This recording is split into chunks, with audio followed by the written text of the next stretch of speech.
मातीची चित्ती होती बाळकाची व्याप्ती, देह विसरे आपुला जवळ घेता शिणगेला, दावी प्रेम भाते आणि अंगावरी चढते, देह विसरे आपुला जवळ घेता शिणगेला, तुका संता पुढे पायी झोंबेला रे कोडे, देह विसरे आपुला जवळ घेता शिणगेला विठ्ठल.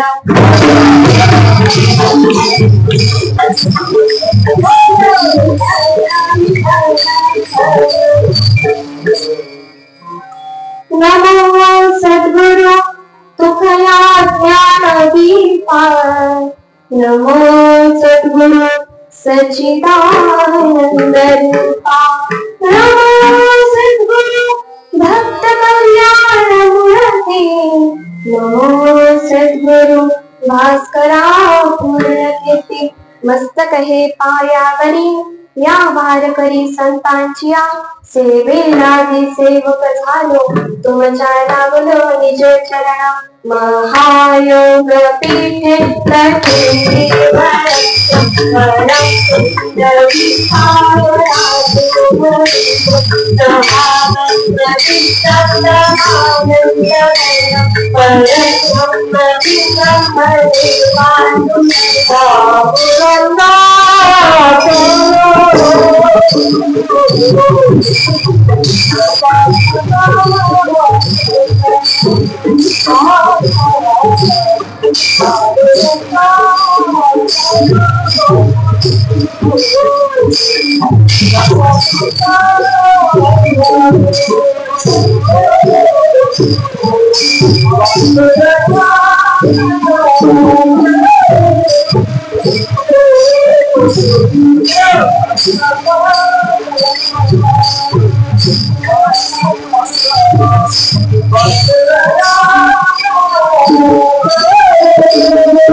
पांडुरंगाकडून प्रथम नवाना दुसरे चरण संतांच्या त्यांच्या कृपादाने कथेचा विस्तार बाबाजी सद्गुरु दास तुका जयांची केली स्मरण होय सकल विद्येचे अधिकरण तेची बंधू श्री चरण श्री गुरूंचे ते नमस्कार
ओम नमो ज्ञानेश्वरा करुणाकरा दयाळा तुमचा अनुग्रह लाभलो पावन झालो चराचरी मी कळा कुसरी काहीच नेणे बोलतो वचनी अति भाविका एका जनार्दनी तुमचा दास त्याची आस पुरवावी विठ्ठल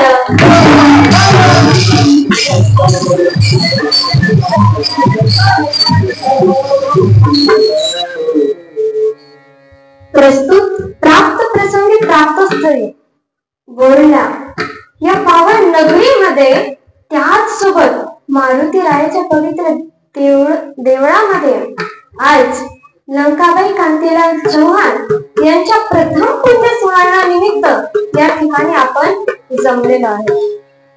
बरं, तर या प्रथम पुण्य स्मरणा निमित्त ठेवण्यात आलेली ही कीर्तनारूपी सेवा तुम्हा श्रोते मंडळींच्या आशीर्वादाने टाळकरी माळकरी गावकरी वारकरी संयोजक आयोजक नियोजक मृदुंगाचार्य पेटी मास्तर विनेकरी बाबा माईक सिस्टीम या सर्वांच्या सहकार्याने व काकडे महाराजांच्या परिचयातून आणि तात्यासाहेब कांतीलाल चव्हाण यांच्या संकल्पनेतून त्याचबरोबर ज्योतिताई जयाताई व राणीताई यांच्या देखील संकल्पनेतून ही कीर्तनरूपी सेवा मी ईश्वरी नागरगोजे माझ्याकडे आलेली आहे। विठ्ठल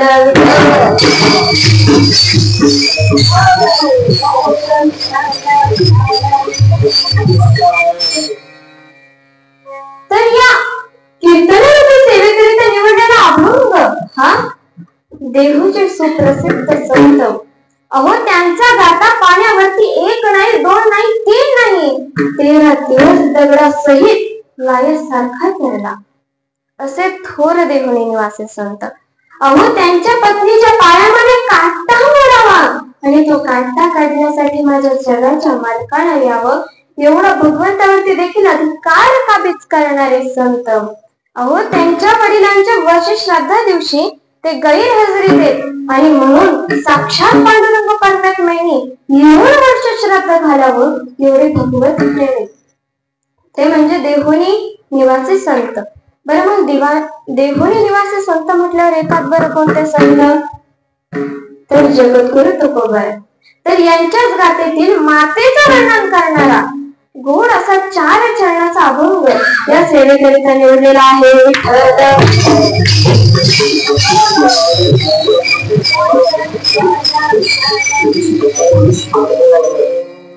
आणि या अभंगामध्ये आपल्याला जगद्गुरु तुकोबाराय काय बरं सांगतात. आणि विशेष बघा ना, जगद्गुरु तुकोबाराय त्या अभंगाचे प्रथम 2 कडवे हे मातेला देतात आणि नंतरचे 2 कडवे हे माते स्वरूप असणारे संतांना देतात. आणि आपल्याला तुकाराम महाराज या अभंगामध्ये सांगतात, मातेची चित्ती अवघी बाळकाची व्याप्ती. म्हणजेच मातेचं चित्त, तिचं मन जे काही आहे ना, ते पूर्ण आपल्या बालकात काय करत असेल, ते आपलं बाळ उठला असेल का, झोपला असेल का, पोटभर त्यांनी जेवलं असेल का, म्हणजे पूर्ण तिचं चित्त हे फक्त आपल्या बाळानेच व्यापलेले. फक्त तिच्या चित्तामध्ये आपलं बाळच आहे. दुसऱ्या चरणात आपल्याला तुकोबारे सांगतात की देह विसरे आपुला आणि जवळ घेता शिणलेला. म्हणजे तिने काही जे कष्ट केलेलं आहे, जे तिला अंगाला लागलेलं असेल, काही झालेलं असेल, तिने श्रम केलेला असेल, ते फक्त आपल्या बालकाला बघितलं ना, त्या बाळाचं मुख जे काही तोंड जे बघितलं ना, तर ती क्षणात आपला पूर्ण देहच विसरून जाते की अरे आपल्याला एवढा त्रास झाला होता. म्हणजे अशी माता आहे आपली. तिसऱ्या चरणात आपल्याला तुकोबाराय सांगतात की जेव्हा आपली आई, आपली माता, आपली जननी आपल्याला दूध भाताचा प्रेमाने काला दाखवते ना, देते ना, तेव्हा ते बाळ बघा ना कसं लढीवाळपणे आपल्या आईच्या अंगावर चढतं, बसतं, खेळतं आपल्या आई सोबत. आणि चौथ्या चरणात आपल्याला तुकोबाराय सांगतात की अरे मी देखील या संत जे आहेत ते माताच आहेत आणि या मातेसारखेच मी या संतांना देखील माता मानतो आणि त्यांचं कौतुक ते खूप कौतुकाने लाडाने झोपतो आहे, गातो आहे. असाच या अभंगाचा सरळ सरळ भावाचा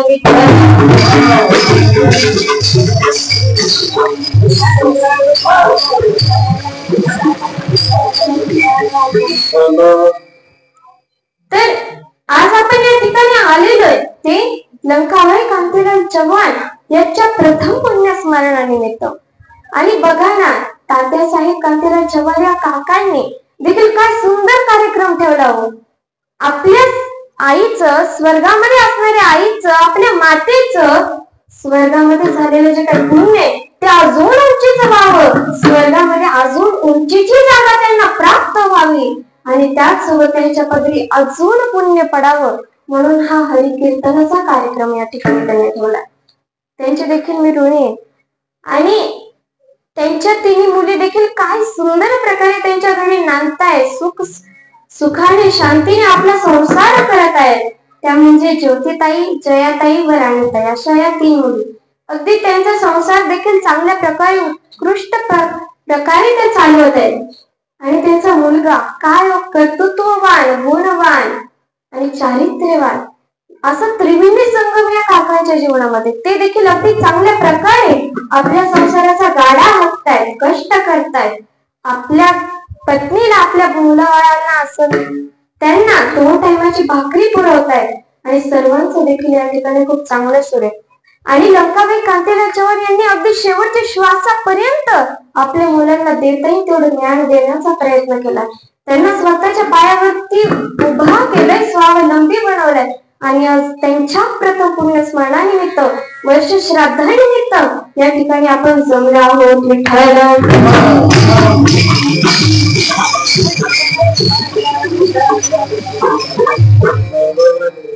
बरं, मग का करावं लागतं वर्ष श्राद्ध? का करावा लागतो 13वा? का करावा लागतो 10वा? आता 10व्याला काय तिथी असतो गावात? 3ऱ्या दिवशी, 5व्या दिवशी, 7व्या दिवशी, 10व्या दिवशी करता येतो. परंतु 13व्याच्याच दिवशी करावा लागतो. आता मला सांगा, आपल्या हिंदू धर्मामध्ये एकूण संस्कार किती येतो? 16 संस्कार आहेत. आणि मग हे सर्व काही जे 16 संस्कार आहेत, त्या 16चेही 16 संस्कार या जीवावरती होतेच, याची काय गॅरंटी नाही. परंतु या जीवावरती 3 संस्कार मात्र हम खास होत असतात. बरं, ते कोणते बरं संस्कार? तर जीवावर होणारा पहिला संस्कार नामकरण संस्कार. हा संस्कार जीवावरती पहिल्यांदा होतो. मुलगी असेल तर डाव्या कानात आणि मुलगा असेल तर उजव्या कानात. म्हणजे जीवावरती होणारा पहिला संस्कार नामकरण संस्कार. जीवावर होणारा दुसरा संस्कार तो होतो ब्राह्मणाच्या आणि अग्नीचा साक्षीने. कोणता संस्कार सांगा की? विवाह संस्कार. हा संस्कार अग्नीच्या आणि ब्राह्मणाच्या साक्षीने होतो. हा दुसरा संस्कार. आणि जीवावर होणारा तिसरा आणि सर्वात शेवटचा संस्कार म्हणजे अंतिम संस्कार. हा जीवावर होणारा शेवटचा संस्कार आहे. आता एकूण संस्कार किती? 16. आणि मग 16चे 16 येतील का याची गॅरंटी तर नाहीये. परंतु यापैकी किती संस्कार होतात? 3 संस्कार हमखास होतात. मग मला सांगा, 16तून 3 गेले किती? म्हणून करावं लागतं 13वा विठ्ठला.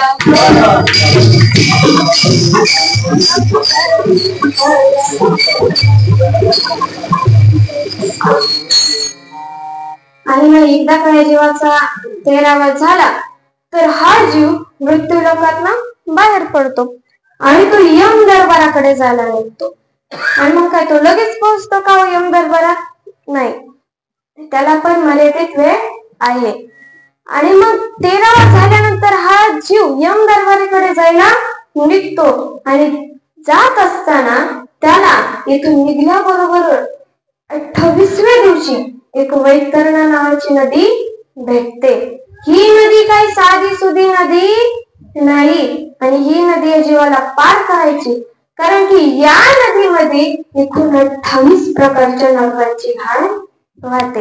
आणि ही नदी तर या जीवाला पार करायची आहे. पण टेन्शन घेऊ नका, तिथे एक कामधेनू नावाची गाय असते. ती त्या जीवाला आपल्या पाठीवरती बसवते आणि पैल तीराला घेऊन जाण्यास मदत करते. आणि मग ही गाय पण कोणीही जीवाला नेते का पाठीवरती बसून?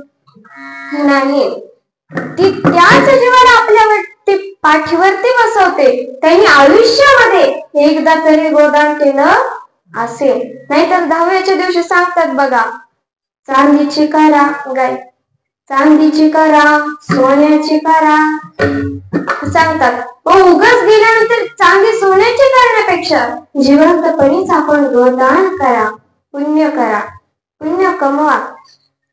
आणि मग ही गाय त्या जीवाला आपल्या पाठीवरती बसवते आणि पैल तीराला घेऊन जाण्यास मदत करते. आता अगोदरचे 13व्याचे 13, नंतरचे 28 किती झाले बरं? किती झाले?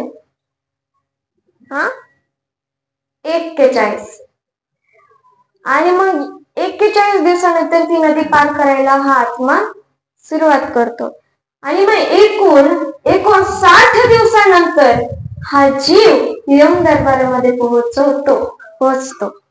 आता मला सांगा, 13व्याचे अगोदरचे 13, नंतरचे 28 झाले 41, नंतरचे 59 किती झाले?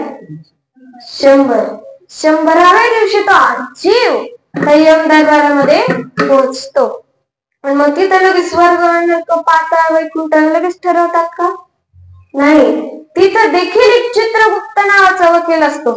तो वकील काय आपल्या वकिलासारखा काळा पांढऱ्या कपड्यातला नाही, आणि टॅबला खालून घेणारा तर मुळीच नाही. हा वकील त्या जीवाची जन्मल्यापासूनची मिनिटाची फाईल तपासतो आणि प्रत्येक दिवसाचा आराखडा त्याच्याकडे असतो. याने किती जणांचे बांध तोडले, किती जणांचे लग्न मोडले, किती जणांच्या चपला चोरील्या, सगळं त्याच्याकडं असत. आणि मग त्या वकिलाला एकूण त्या ठिकाणी त्याचा निकाल लावायला 265 दिवस लागतात आणि 265व्या दिवशी त्या जीवाचा वर यम दरबारामध्ये निकाल लागतो. मग आता मला सांगा, अगोदरचे 100 नंतरचे 265 किती झाले? वर्षाचे दिवस किती? म्हणून करावं लागतं वर्ष श्राद्ध विठ्ठला.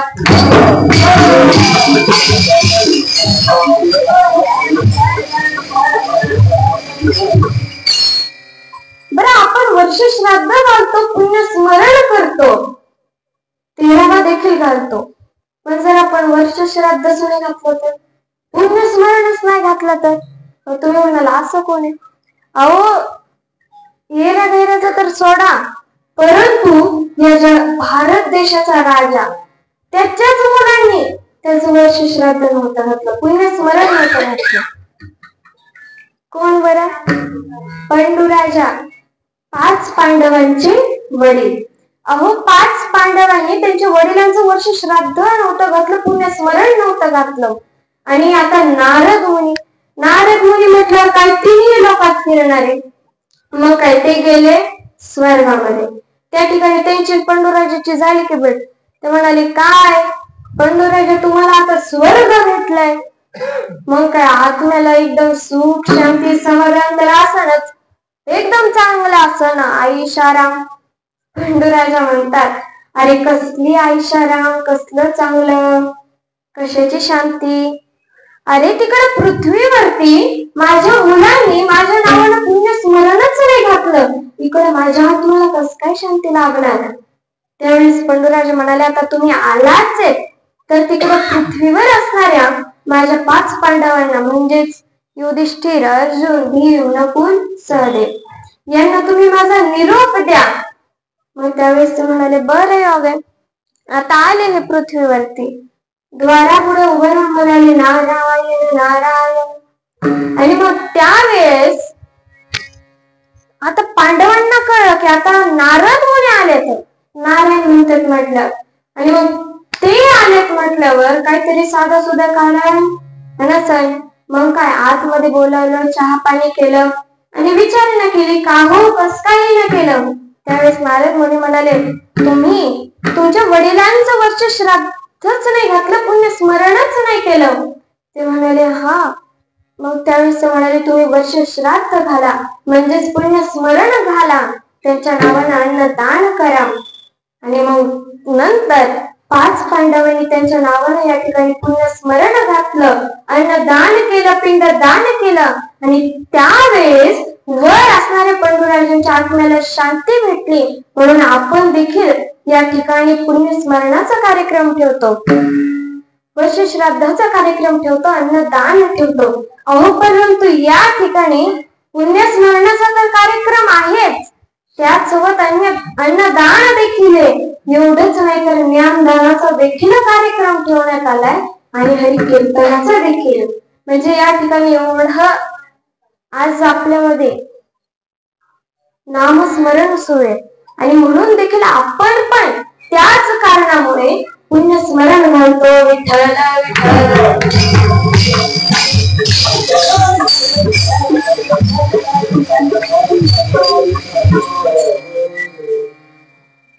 आणि या पृथ्वी तलावरती जो कोणी जन्माला येणारे जन्मणारे तो एक ना एक दिवस जाणारच आहे.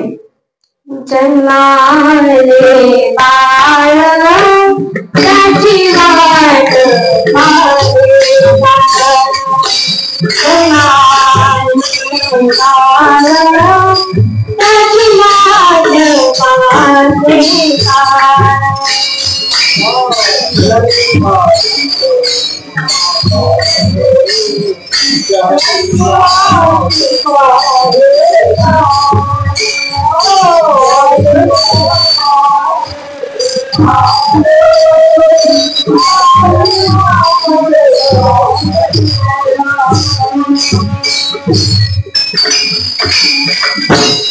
जो कोणी या ठिकाणी जन्माला येणार आहे तो एक ना एक दिवस निघून जाणारच आहे. म्हणून आले तर नामस्मरण करा, पुण्य कमवा. अहो काय लागतं तुम्हाला नामस्मरण करायला विनाकारांच्या बडबड करण्यापेक्षा? नामस्मरण केल्याने म्हणजे आपल्याला या संसारातून मुक्तता लागते. एका ठिकाणी तुकोबाराय सांगतात की नाम घेता उठा उठे आणि होय संसाराची तुटी, ऐसा लाभ बांधा गाठी विठ्ठल पायी पडे मिठी. म्हणजे आपण जर या संसारामध्ये उठता बसता खाता पिता नाम घेता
नाम घेता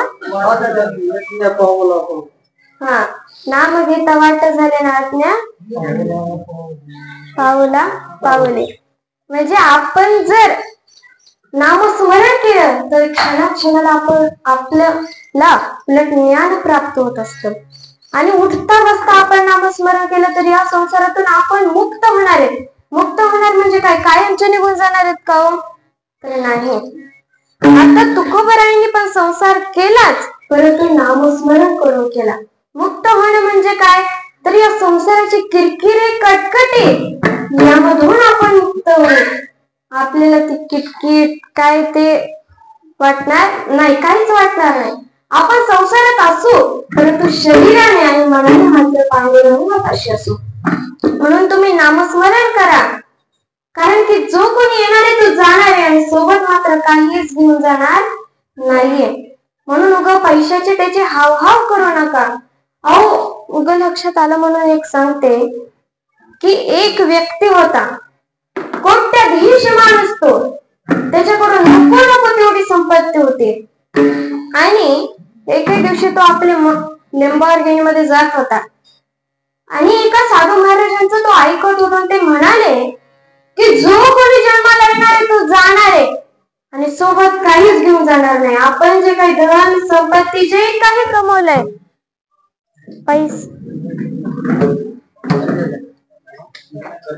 विठ्ठल विठ्ठल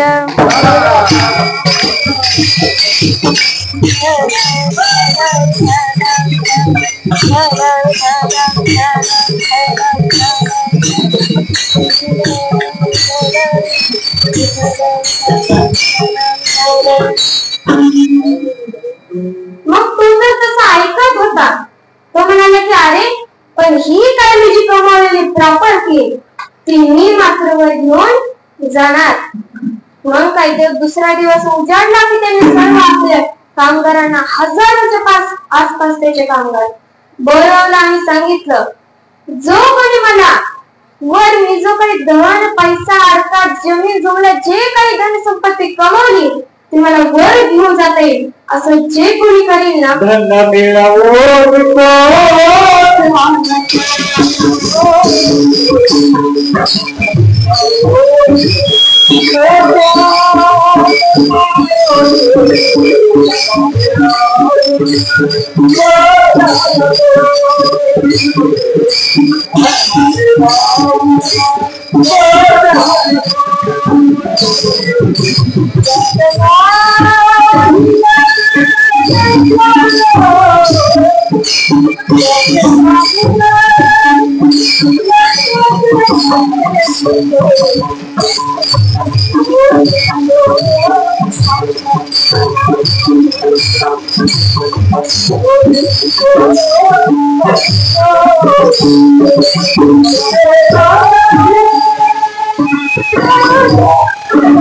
म्हणून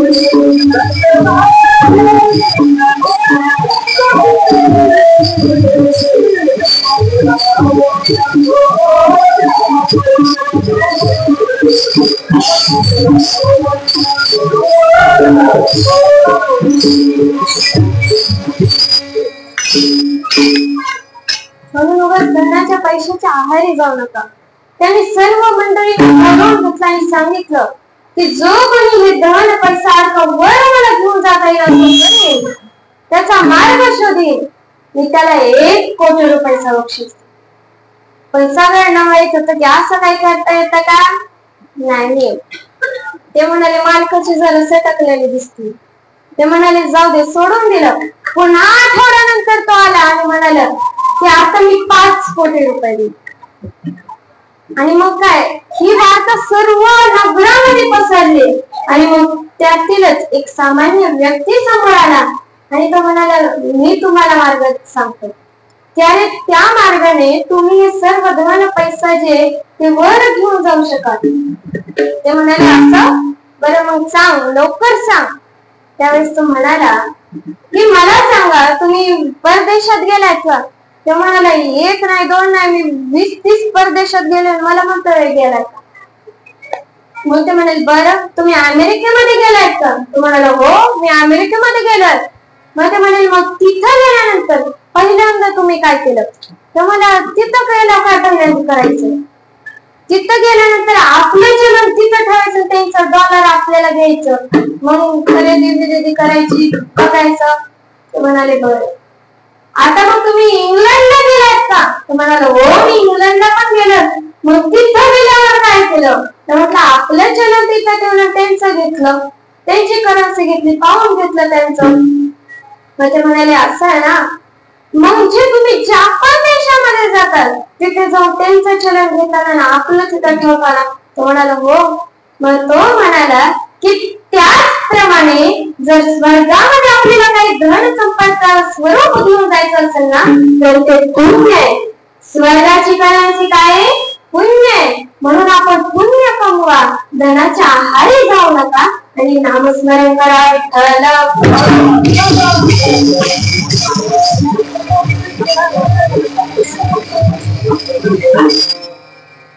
अहो मग काय, एक राजा होता, तो जंगलामध्ये शिकार करण्यासाठी गेला आणि त्याला एक त्या ठिकाणी साधू महाराज दिसले. तो म्हणाला की साधू महाराज, तुम्ही आपली धन पोरं जमीन जुमला सगळं पैसा अडका सगळं सोडून या ठिकाणी काय करताय? ते म्हणाले अरे तू काय ते धन पैसा अडकायला त्याला घेऊन बसला, बायको पोरांना घेऊन बसला. अरे मला अमरत्व प्राप्त आहे आणि विशेष म्हणजे मी दुसऱ्यांना देखील अमरत्व देऊ शकतो. त्यावेळेस राजा खूप खुश झाला आणि तो म्हणाला असं, मग मला देखील अमरत्व पाहिजे. त्यावेळेस तो म्हणाले असं, मग मी सांगितल्याप्रमाणे कर. हा डोंगर दिसतोय ना तो ओलांड आणि जी काही नदी लागल ना त्या नदीचं तू 2 घोट पाणी पे. तो म्हणाला बरं. आणि साधू महाराजांनी सांगितल्याप्रमाणे राजाने केलं. त्या ठिकाणी गेल्या उंचळीमध्ये पाणी घेतलं आणि पिणारच तोच काही माणसांचा विवळण्याचा कळण्याचा आवाज येऊ लागला. त्याने त्या ठिकाणी जाऊन बघितलं तर बघताय काय, त्या ठिकाणी एकदम वृद्धांगत माणसं, काहींना बसता येत नव्हतं, उठता येत नसतं, नुसतं जागेवरती पडलेले, नुसतं वेदनेने करत होते. आणि मग त्यावेळेस त्यांनी विचारणा केली की का तुमची अशी दशा कस काय झाली? त्यावेळेस तो म्हणाला, ते वृद्धांगत माणसं म्हणाले की अरे आम्ही अमरत्व प्राप्त होण्याच्या लालसाने आलोय आणि आता आमची ही हाल झाली. अरे आम्हाला मरणाची यातना 2 मिनिटं भोगावं लागलं असतं रे, पण आम्हाला नवीन एक चांगला जन्म भेटला असता. पण आता आम्ही दररोजच क्षणाला मरणाची यातना सोसतो. मग हे सगळं पाहिलं राजाला पण खूप वाईट वाटलं. तो पुन्हा वापस आला. हे साधू महाराजांना म्हणाला की मला म्हातारपण भेटणार अमरत्व नको, मला तारुण्य पण भेटणार अमरत्व हवं. साधू महाराज म्हणाले बरं. ते म्हणाले तू तीही नदी ओलांड आणि नंतर एक सुंदर झाड लागेल त्यासाठी एक फळ खा. तो म्हणाला बरं. त्या ठिकाणी गेलं त्याने फळ तोडलं आणि खाणारच. तोच त्याला काही माणसांचा मांडर करण्याचा एकमेकाला दगडाने मारण्याचा, काठीने मारण्याचा आवाज येऊ लागला. त्याने जाऊन बघितलं तर काय, एकाच घरातला एकच परिवार होता महाराज. पण त्यावेळेस मुलगा म्हणता, कशाला घेतलं तो आम्हाला, कधी मरतोस तू, तुझ्या नावाचे जेवण माझ्या नावावर कधी होते.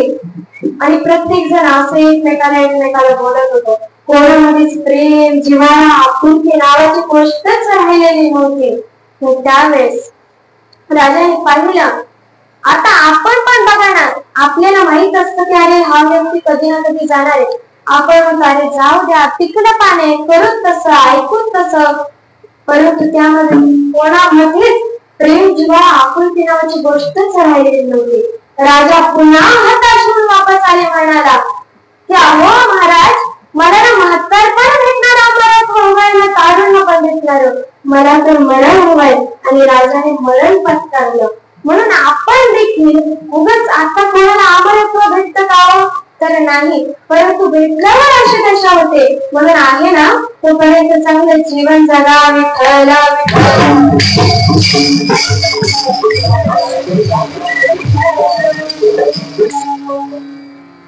अहो काय मातीचा प्रेम असतो आपल्या बाळावरती. आपली आई आपल्या बाळासाठी नको नको तेवढं करत असते. हो अशीच हिरकणी रायगडवाडीची राहणारी. आणि प्रत्येक वेळेस आपलं बाळ तिचं एकदम छोटं बाळ, ते बाळाला सकाळी खाऊ पिऊ घालणार आणि नंतर दूध विकायला रायगड गडावर जाणार. आणि त्या ठिकाणी दूध विकून प्रहर बदलल्यावर मात्र त्या ठिकाणी तोफ वाजायची. आणि मग तेव्हा तोफ वाजली की मग ते द्वार बंद व्हायचं, मग जायला मार्गच नसायचा. म्हणून तो प्रहर बदलायच्या आतमध्ये ती दूध विकून दररोज यायची आपल्या बाळासाठी. आणि नेमकी कोजागरी पौर्णिमेचा दिवस आणि त्याच दिवशी गडावर ते दूध पोहोचवायचं होतं. आणि मग त्याच दिवशी तिच्या बाळाचं दुखायला लागलं, तब्येत ठीक नव्हती तिच्या बाळाची. आणि म्हणून तिला गडावर जायला उशीर झाला. आणि मग दूध विकायला पण उशीर झाला. द्वार मात्र बंद झालं. सर्वजण तर मुद्दामून राहिले होते का, कोजागिरी पौर्णिमेनिमित्त गडावरती उत्सव होता. परंतु हिरकणी मात्र प्रत्येकासमोर पदर पसरते, त्यावर माझं बाळ एकलं भरला, पाणीला दुखीला आवडी एवढंच नाही, त्याच्यासोबत कोण नाही, घर तसंच आहे उघडं. आणि माझ्या बाळाचं खूप दुखतंय, जाऊ दे मी तुमच्या पुढे पदर पसरते. अहो मी गेलेली कोणाला कळणार पण नाही. पण ते द्वारपाल म्हणाले स्वराज्यामध्ये नियम हा नियमच असतो. आणि या ठिकाणी आता शिवराय जरी आल्याने म्हटले ना की मला या दरवाजा पल्याड जायचंय, तरी सुद्धा दरवाजा उघडणार नाही. आणि तू काय सांगते. त्यावेळेस मात्र हिरकणी रडत रडत प्रत्येकाला विचार की अहो जाऊ दे ना, दुसरा मार्ग आहे का. परंतु कोणालाच माहित नव्हतं तो मार्ग सोडून.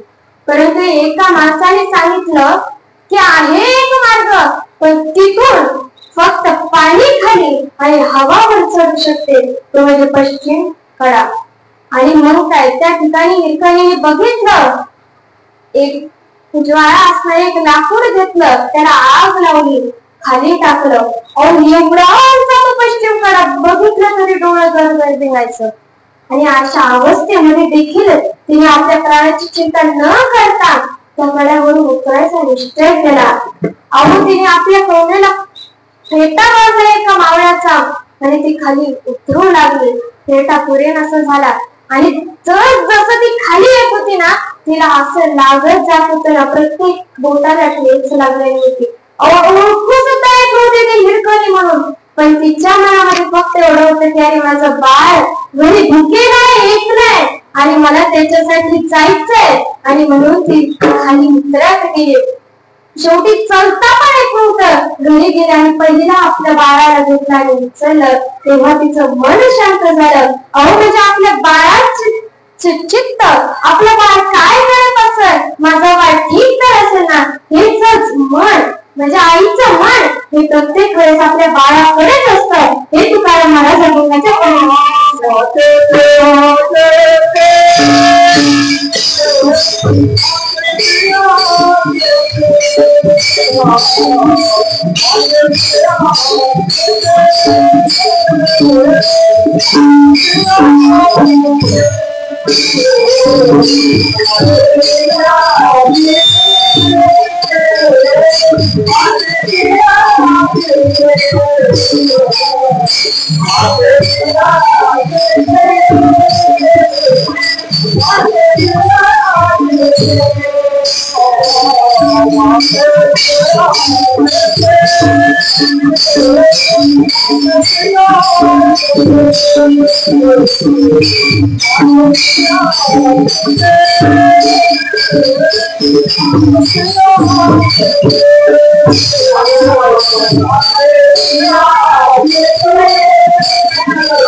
मातेची चित्ती अंगी बाळकाची व्याप्ती हे हरिसरी आपल्याला जवळ घेता शिरलेला.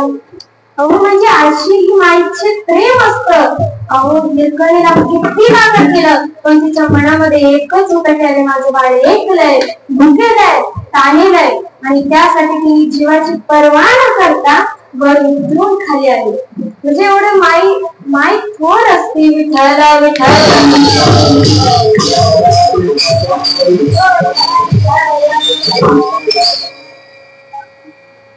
आज या समाजामध्ये कोणाचाच कोणावरती विश्वास राहिलेला नाही.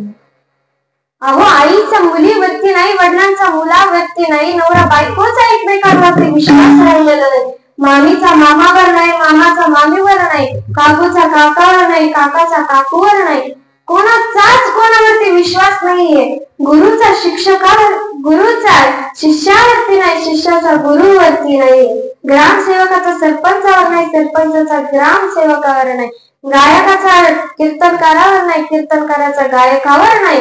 आज खरंच कोणावरती विश्वास राहिलेला नाही. इथला नाही, इथला नाही, आमच्या तिकडचं म्हणजे आज कोणाचाच कोणावरती विश्वास राहिलेला नाहीये.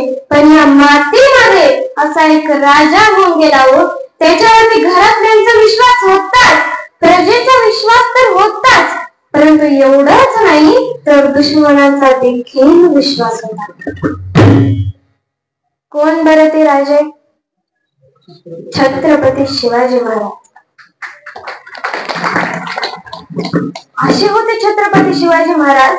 अहो की ते जेव्हा सिंहगडावरती होते आणि पुण्यातील लहान महालामध्ये तर कोणच नव्हतं.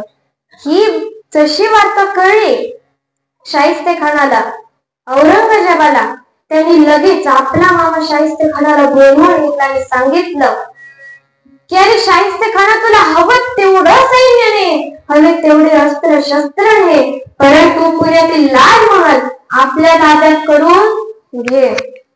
त्यांनी लाखोच्या आसपास सैन्य नेलं आणि गेला की लाल पुण्यामध्ये, लाल महालामध्ये. आणि त्या ठिकाणी गेल्यानंतर पूर्ण पुण्यातील लाल महालाला वेढा दिला आणि स्वतः आतमध्ये राहू लागला. त्या ठिकाणी त्याची बहीण सोबत राहत होती. तो खातोय, पितोय, घोरतोय, झोपतोय, उठतोय, बसतोय. एवढंच नाही तर आपल्या दरबारामध्ये, शिवरायांच्या दरबारामध्ये स्त्रियांना नाचवत होता, आया बहिणीची आबरू लुटत होता. हे जसं माझ्या राजांना कळलं ना, रागाने डोळे लाल बुंद झाले, उठले. रात्रभर डोळ्याला डोळा लागला नाही. विचार करत होते की अरे या शाहिस्तेखानाला कसं इथनं हाकलून लावायचं. आणि मग काय, शेवटी एक युक्ती सुचली. मग एक खोटा अर्ज तयार केला आणि खोटी लग्नाची वरात काढली. खोटा नवरदेव सजवण्यात आला आणि सगळं खोटं करून त्या पुण्यातील लाल महालामध्ये प्रवेश घेतला. त्या ठिकाणी गेल्यानंतर त्यांनी ठरवलं होतं की जसा रात्रीचे 12 वाजते म्हणजे चंद्रमाथ्यावरती, तसं आपण युद्ध करायचं. पहिल्या काळात काय असे घड्याळ होते का? नाही. चंद्रमाथ्यावरती आलं म्हणजे रात्रीचे 12 वाजले एवढं ते समजायचे. आणि सूर्य माथ्यावरती आला की दुपारचे 12 वाजले. आणि मग काय, चंद्र माथ्यावरती आला, प्रत्येक सैन्य एकमेकाशी झुंजत होत. तलवारीचा खणखणाट झाला आणि तिकडे शाहिस्तेखानाची झोप उडाली. रागाने ताड ताड करीत आला आणि म्हणाला की अरे कोण येतो ज्याने माझी झोप मोडली. आणि उंबऱ्यावरून बघणार, पलीकडे पाऊल टाकणार की शिवरायांची त्याची नजराना नजर झाली. शिवरायांचे डोळे मात्र रागाने लालबुंद झाले होते. हातामध्ये तलवार होती. शाहिस्तेखानाला उंगून आला की आता आपण वाचणार नाही. त्याला पळण्याशिवाय दुसरा पर्याय दिसत नव्हता. इकडून जाऊ का तिकडून जाऊ काहीच सुचेना. इकडे बघा तर पलंग, इकडे बघा तर कपाट. पण शेवटी खिडकीकडे नजर दिली. त्याने खिडकीतून उडी टाकण्याचं ठरवलं आणि तिथे त्याने बोट ठेवलं आणि उडी टाकणार. ते बोट होते ना, त्याच बोटांवरती शिवरायांनी वार केला. आणि मग काय, रक्ताची चिरकांडी उडाली. त्याला खूप नको नको तेवढ्या वेदना होत होत्या. आणि तेवढ्यात त्याची बहीण तिकडून ओरडते, भैया मेरी बेटी को बचाओ, दुश्मन आ गए हैं, भैया मेरी बेटी को बचाओ. परंतु त्यावेळेस छत्रपती शिवरायांनी बोटावरती वार केलेला आहे. रक्ताची चिरकांडी उडाली. नको नको तेवढ्या वेदना होत आहेत. परंतु अशा अवस्थेमध्ये पण शाहिस्तेखान म्हणतो, बहना डरो मत, वो शिवाजी के लोग है, वो कभी नारी को हाथ नहीं लगाते, तुम सिर्फ भागो. एवढा विश्वास छत्रपती शिवरायांवर होता.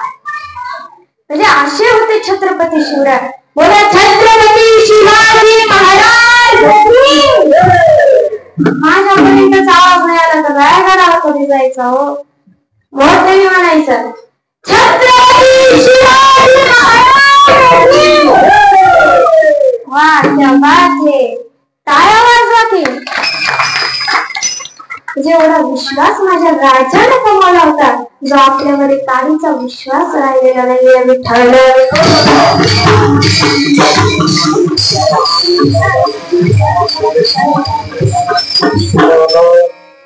अहो माता काय थोडे हो, काय श्रेष्ठ आहे ती माता.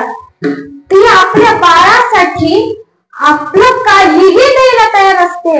आपली धन संपत्ती, आरका, सोनं चांदी काहीही देते. एवढंच नाही तर आपलं शरीर सुद्धा ती आपल्या बाळासाठी द्यायला तयार असते. अहो अशीच एक आई, एका डोळ्याची आई, एक डोळा त्या आईला नव्हता. आणि तिचा मुलगा मात्र खूप हुशार, शाळेमध्ये शैक्षणिक ज्ञानाने खूप मोठा, परंतु संस्काराने मात्र तो शून्यच होता.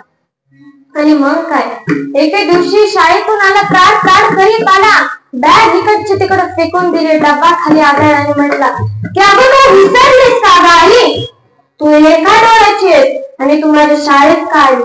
माझे मित्र मला चिडवलं, माझे मित्र मला चिडवते ना, याचा तू काहीच नाही विचार केलास आणि माझ्या शाळेत का आली. मी तुला म्हटलं होतं ना माझ्या शाळेत तू यायचं नाही.